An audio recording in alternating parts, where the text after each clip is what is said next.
Welcome to Relished. I'm Alli. I'm a nutritionist and a yoga teacher, and I'm here to talk to you about nutrition every week. So this week is all about sodium, what it does in our body, how much we should be getting, sodium in our food, and then a naturally low sodium recipe. So very exciting stuff. I love when people have questions and comments, so please feel free to put them in the chat down below. I will attend to them as I can and as I see them. Sometimes I don't see the ones on the bottom, so I'll just keep making sure that I'm checking. So welcome to the show. Okay, let's talk sodium. So we all know a lot of times sodium gets a bad rap. But there are some good things about sodium. We do need it in our diet. So sodium is responsible for helping keep the fluid balance surrounding us. So it's in our blood. It surrounds our cells. So it helps keep that fluid balance in our bodies. So that's important. That's very important. It also plays an important role in nerve function and muscle function. So we definitely need it. Although, as we all know, most Americans get too much sodium in our diet. So today we're going to talk about how much is too little, too much, all that stuff. So the American Heart Association says that we actually only need like just under 500 milligrams per day, which is nothing. That's like a fourth of a teaspoon of salt. So I have a teaspoon I was going to show you just to give you a visual aid. Oh, right here. Okay. So a fourth of a teaspoon is not that much salt. So that's how much our body needs. We can have more than that. So the American Heart Association says that most Americans get 3,400 milligrams, 3,400 milligrams per day on average. Some people get more.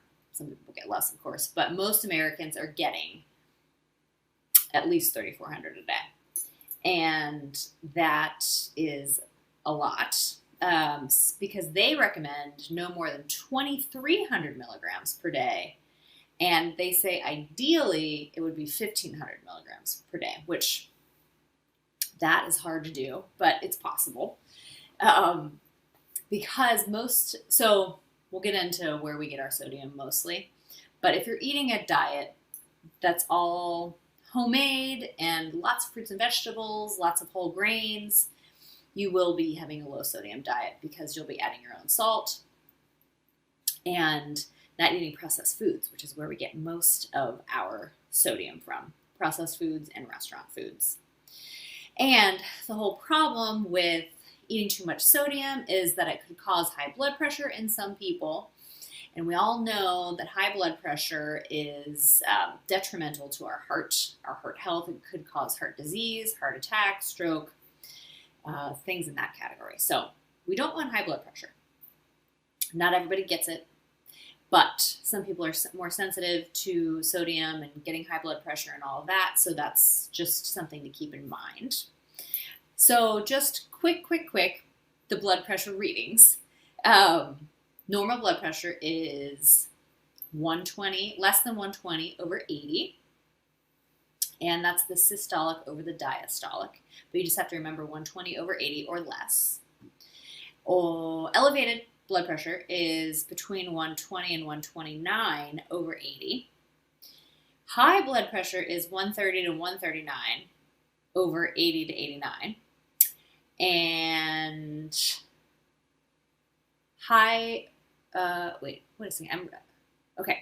And then high blood pressure, stage 2. Okay, got it. There are 2 stages. Excuse me, I was looking at a little chart I have. High blood pressure stage 2 is 140 or higher over 90 or higher. And then a hypertensive crisis is higher than 180 over 120.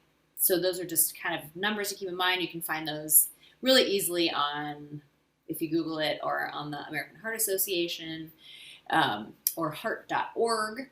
So those are the pieces of information. But we're here today to talk about sodium in our food, but that's just kind of, I felt like I had to mention that the association with eating too much sodium can cause high blood pressure. High blood pressure can do these things. These are the readings. So that's just the little box of information I wanted to give on why eating high sodium, high blood pressure is detrimental to our health. So back to the amounts. Okay, so American Heart Association says aim for 2,300 milligrams per day. 1,500 is even better, is what they say. So, and it's one of those things, though. I'm going to say that I'm not here to recommend like counting your sodium all the time, but just like counting calories, I'm not a big fan of that either. But I think it is important to kind of know how much sodium is in things, and I have lots of examples today. And then we have a naturally low sodium recipe for tonight. That's delicious. I've been making it a lot. If you follow me on Instagram or we're friends on Facebook, you know that it has to do with tomatoes and onions and garlic. The tomatoes and garlic are from our garden. So anyway, I have some more information from the American Heart Association. I feel like they're kind of experts on all of this, so I got a lot of information from them. And they said that more than 70% of the sodium that Americans consume comes from packaged or prepared foods, and restaurant foods, not from adding salt at the table. The salt shaker, just salting your food, while it does add some salt to your food, it's not adding nearly as much as when you get it from something that's been processed. And we'll talk about what that looks like in the ingredients coming up. So on our nutrition facts, so let's just see. Here, I'll get my trusty old garbanzo beans. You know how I love garbanzo beans. We talk about those a lot. So here, I'm just going to point to it. Sodium. There we go. One serving of garbanzo beans here has 130 milligrams per serving. But I just wanted to mention that when it's listed on here, that includes any sort of added salt, any salt that's naturally occurring in foods. It includes all of the salt components, anything that's contributing to sodium is going to be in that number. So in list of ingredients, salt can be listed as salt. It can also be listed as sodium nitrate, sodium citrate, monosodium glutamate, which is MSG, or sodium benzoate. So those are all forms of sodium that would be contributing to our food, to the sodium that's listed in the ingredients. So also something to take note is serving size. So that's just, whenever it's listed, it's just listed as one serving on the ingredient. So for example, we'll just stick with this, and then I'm going to show you lots of other examples too. But one serving is a half a cup, and that has 130 milligrams of sodium. If you have a full cup, then that's 260 milligrams of sodium. So just something to keep in mind. One thing, I'm going to talk about this later, but I'm going to say it now, just so we can say it a couple times. Canned things like garbanzo beans or vegetables, if you rinse them, that does help remove some of the salt. So that's something to keep in mind. Okay. Terms. I want to talk about this because I think this is important too. Lots of labels. If a label says sodium free or low sodium or light on sodium, I just want to let you know what all of that actually means. I'm going to get closer to the camera to discuss this. Okay, so sodium free, if something says it's sodium free, it has to have less than 5 milligrams of sodium per serving and contain no sodium chloride. So sodium chloride is salt. If it says very low sodium, it's 35 milligrams or less per serving. If it says low sodium, it's 100 milligrams or less per serving of sodium.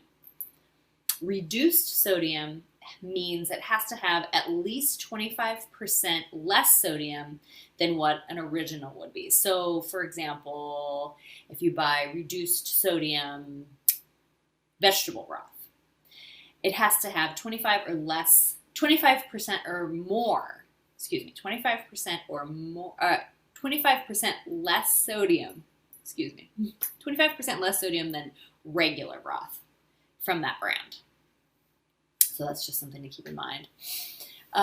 If something is considered light because of it's a sodium reduced product, if the food is low calorie or low fat, sodium has to be reduced by at least 50% to be called light. And light in sodium, if the sodium is reduced by at least 50% per serving. So those terms are important to understand and just know that that's what they mean. And in order for someone to claim that on a package, they have to follow those rules and regulations. Important stuff.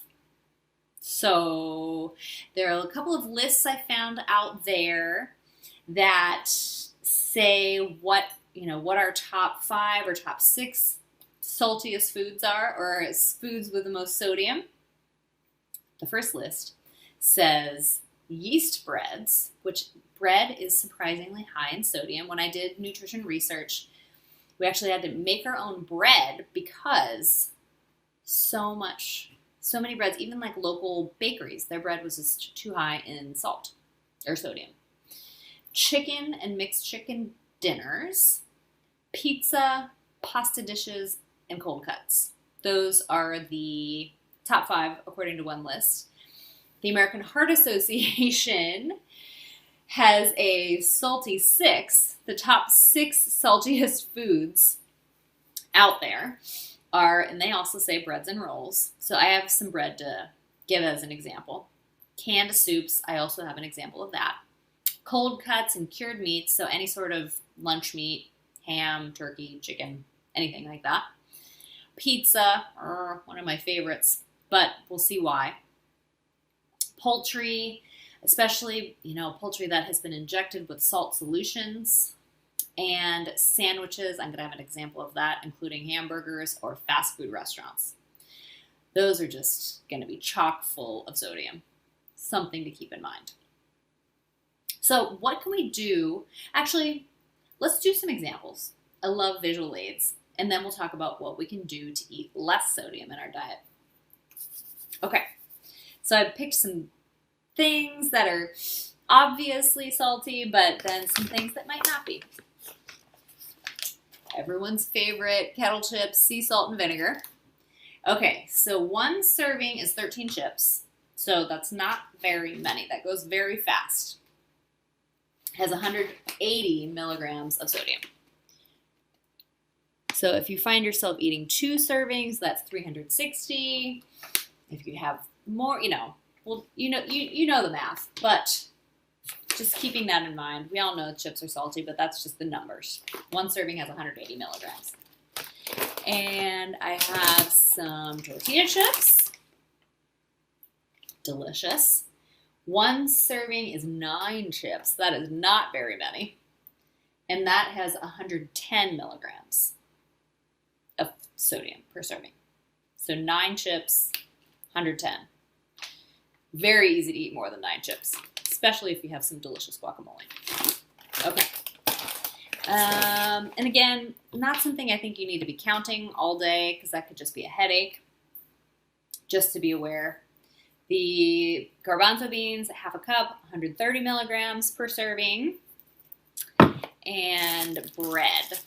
I'm going to show you the whole loaf. We just have one piece left. But this is pumpernickel bread. As you can see, Trader Joe's. One slice has 230 milligrams. So that's more than the chips. And more than the potato chips and the tortilla chips. So you make a sandwich, 230 times 2, 460. Something to keep in mind. But we can talk more about that. Okay, crackers. These are delicious. Just kind of regular, stone ground wheat crackers. One serving is 2 crackers. And that has, where is our sodium? 110 milligrams. 110. Get a little closer. Okay, there we go. Okay, now we're going to get into the reasons why pizza has so much sodium. So the crust, I don't have the nutrition on crust, but like we talked about with bread, there's tends to be a lot of salt in the crust. I'll do mozzarella first. Mozzarella cheese, shredded mozzarella. So one serving is 1/4 of a cup, so that's about as much as you'd have on like a piece of medium pizza. 150 milligrams. So if you're going to have more than one slice, that's 300 milligrams just from the cheese. Then you think about toppings, pepperoni, cured meat, anything canned, that will have salt plus the crust. And then if you do red sauce, there's going to be some sodium in that too. So that's why pizza has so much Parmesan cheese. One serving is 1/4 of a cup. Sodium, 230 milligrams. So this is why you might feel, the sun is on there. Okay, this is why you might feel especially thirsty the next day after eating pizza. The cheese has a lot of salt. Okay, and then I have some other examples of things that I didn't have here, but I printed them out. So Campbell's soup. Campbell's, like traditional Campbell's condensed tomato soup. One serving is 1/2 a cup condensed. So if you add, I'm assuming you add maybe 1/2 a cup to that. I think maybe you double it. So a cup of soup, once you've hydrated it, I guess, is one serving has 480 milligrams of sodium. And that's just one small component of your meal. So that's a great example of how canned goods can just have a lot of salt. So just keeping that in mind. And also, canned goods are one thing, but the Pacific foods, the kind that comes in like the bigger containers, that looks like broth, like the 32-ounce containers of soup, Pacific Foods organic creamy tomato soup. Even though, the ingredients are good in it because it's pure stuff. They don't put preservatives typically in those. Let's see, one serving is 1 cup, and it has 690 milligrams. So that's even more than the Campbell's. So just keep that in mind. And then a Big Mac. Anybody want to guess? One Big Mac, well, I want to say has 550 calories. I think we've talked about Big Macs in another episode. I think it was maybe the fat episode. One Big Mac has 1,010 milligrams. So basically 1,000 milligrams of sodium in one Big Mac. So, if you're aiming for the 1,500 milligrams per day, that's basically your whole day's worth. If you're aiming for the 2,300 per day, that is half, almost. And that's just one component. I'm sure that it also might include French fries and other things that could potentially have sodium. So keep that in mind as well. So today, so let's go back. So we talked about all the foods. I read some labels. What can we do to eat less sodium and to help our heart, reduce our blood pressure, all those things? Even if you have good blood pressure, these are good recommendations. So eat less processed food. I think I probably say that every week for different reasons, but this week the reason is the sodium. So as you can see, a lot of the processed food that I showed today, high in sodium, and eat more fresh vegetables and fruits because you're not going to get the added sodium. Today, I'm gonna do the teaser of what our recipe is. We're making roasted tomato soup because I just wanted to have something that is super easy to make and tastes better than the canned, and it's fairly quick if you have the things prepared. So we'll get into that. But as you can see, we'll be using the blender behind me. Okay, so eating more fresh fruits and vegetables versus processed or restaurant foods.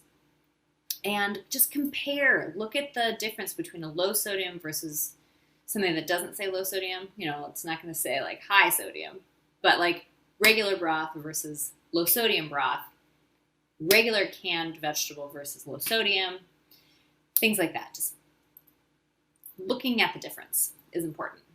And yes, when you're using canned vegetables or beans, rinse the food because that does get some of the salt. I mean, some of the salt does absorb into the food, but if you rinse it, that does take some of it out. So that's good. And one important thing that's easy, I love to be able to say do more of something rather than take things away. So eat more or get foods with good amount of potassium. Potassium doesn't directly lower our sodium in our body, but it does help counteract the effects of sodium in our diet. So that's another important nutrient for us to get. So the best thing that we can do for getting more potassium is eat fruits and vegetables. And we all know there are a lot of other good reasons to eat fruits and vegetables too. Fiber, antioxidants, all kinds of vitamins and minerals, and vitamin A, vitamin C, folate, all those good things. So the American Heart Association recommends we get 4 or 5 servings of fruit and 4 to 5 servings of vegetables per day. So that's 10 servings. Usually a serving is about ½ a cup to 1 cup. So add fruits, add vegetables. So much more fun to add than take things out of our diet. So reduce the processed foods, replace with lots of fruits and vegetables. Some examples of potassium-rich foods that are naturally occurring are tomatoes, spinach, sweet potatoes, avocados, dried apricots, bananas, oranges, and cantaloupe. A cup of cooked spinach has over 800 milligrams of potassium. And they say, to be getting between like 35 and 4,700 milligrams per day, I think is a recommendation that I saw. So if you eat that spinach, you're getting lots already. And that does counteract what sodium does. Also, grains and nuts are also good sources, whole grains. So that's one thing. Another thing, to help our sodium, to help our blood pressure, get potassium. But talk to your doctor about how much. Everybody's amount is different. Talk to your doctor about what your blood pressure is, because that's important too. Exercise, of course, is good for our heart. It's good for our blood pressure. It's good for our mental health. It's good for so many different things. So exercise, even taking a walk every day, that's what I do for my main exercise. It's just getting the blood pumping. It's good. And eating fewer calories per day just naturally reduces how much sodium you're getting, because the more calories we eat, the more sodium we're going to get. So that's just one thing to keep in mind. And also limiting the amount of alcohol we have. Drinking a lot of alcohol can cause elevated blood pressure. So something to keep in mind as well. So that's it. That's it. Now we're going to make our homemade roasted tomato soup. This is a recipe that I have been doing particularly a lot lately. And I got the idea from my friend Amy. We've been giving lots of our tomatoes out to friends because we have so many tomatoes in our garden. And she said, oh, I'm going to go home and make roasted tomato soup. And I was like, that's an excellent idea. So I've been making it a lot. And I'll tell you what I did to the tomatoes. So you can do this, if you're home working, hanging out on the weekend, whatever. If you have downtime, or it doesn't even have to be downtime, but it has to be time when you're home. I took 12 tomatoes, cut them in half or cut them in pieces. Sometimes if they're homegrown, you got to cut some bruised parts off or whatever. And cut those, put them in a dish. I got to turn this because the sun is shining very, oh boy. Okay, well, I'll have to deal with that. All right, let's see. The sun is really bright in here. Okay. I'm going to go, okay, we'll do that. All right. So, preheat your oven to 425. Put the tomatoes in a roasting pan. Just cut it in half and then drizzle some olive oil, a little bit of salt into there. over the tomatoes. I don't even like do it evenly or whatever. Just make sure everybody gets, all the tomatoes get one. Get a little bit of olive oil. Okay, there we go. And you put that in the oven and you roast it for 30 minutes. I will be putting this on my Instagram tomorrow. And I'm going to go close those blinds just really quickly because that is just really affecting the light in here. Okay, so you roast it. Okay, much better. Much better. Okay, so your tomatoes, they're in the baking dish. Roasted at 425 for 30 minutes. So if you can do that while you're doing something else, I put them in while I was working today. So you do that. And then, in the meantime, slice a tomato, red or yellow or white, whatever color you like. Slice, so maybe a third of a tomato, or a third of an onion. Red, yellow, white, doesn't matter. A third of an onion, slice it really thin. And then peel 2 large cloves of garlic. And then just open the oven, sprinkle them over the tomatoes, and you'll see here. I don't know if you can see. I can't tilt it too much. But they're in there. And then roast the tomatoes 15, 20 more minutes. And then pull it out and just keep it on your stovetop or on the counter, whatever, and just let it cool for at least 15 minutes. Longer. This has been cooling for about an hour, but just let it cool. And that is where we are now. So we've got this delicious container full of roasted tomatoes. I like to do it, so the skins get nice and browned. Okay, we're going to get the trusty blender. And this is so simple. So simple. You don't have to add vegetable broth because there's so much liquid from the tomatoes in there. You don't have to add broth. You can if you want, but you don't have to. If you do, you can use reduced sodium.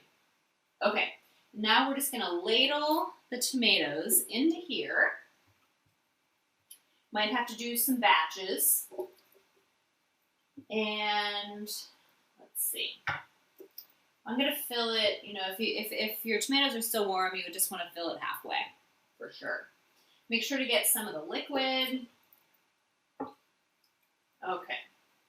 All right, I'm just going to fill it halfway, and then I'll do the other batch later.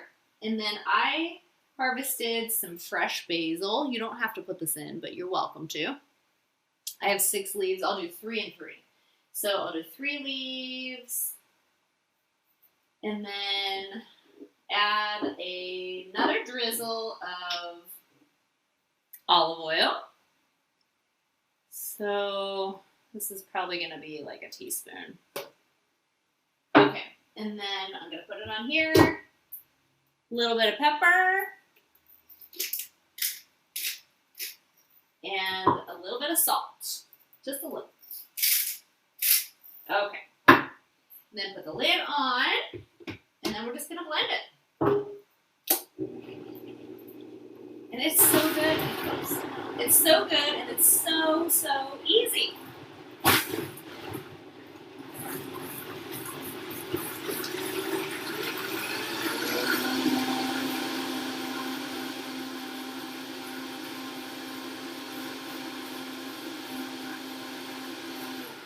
Okay, there we go. And I'll just show you through the blender. But it is so good, and it's so easy, and that's it. You could add other spices. You could do Italian seasoning. You could add some more garlic if you want, a little bit more salt and pepper. But I wanted to show you, read to you, I did some little nutrition analysis. So 1 tomato has 6 milligrams of sodium. So I used 12, so 74. 72, excuse me, 72. And then a third of an onion has 1 milligram of sodium, and 2 garlic cloves have 1 milligram. So this whole batch, after I double that, has 74 milligrams of sodium. Plus, you do a little bit of salt, but still, that's not going to add a ton. So that's great. So much better than the one serving having 690 or 480 in the other one. So you can greatly reduce the amount of sodium in your foods if you just make them from scratch. Okay, thank you all for being here today. It looks like it's the end of the show. That went fast today. Okay, well, if you follow me on Instagram, at Alli Shircliff, ALLISHIRCLIFF, I will be posting the recipe for the homemade roasted tomato soup. I have some bread from the bakery, put a little roasted garlic on it, and you've got yourself a delicious meal. So, thank you all for joining. I'll talk to you again. See you next time. Bye.